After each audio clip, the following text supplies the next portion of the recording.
Hello, welcome to Cloud Support. Today, I'm going to show you how to change or add a different map to your FiOS account. Go to User Settings. Under Maps, you can see what are the available maps for you.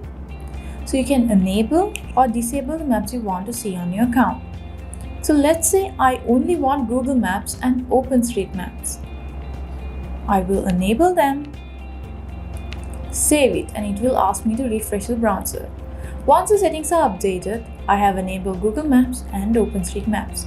If I click here on the map icon, I can see all the available maps. I have selected Google Maps here, which is highlighted in gray. If I want to change to OpenStreetMaps, I just select it.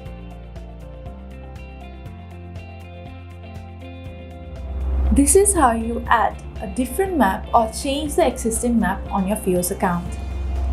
Thank you for watching Cloud Support.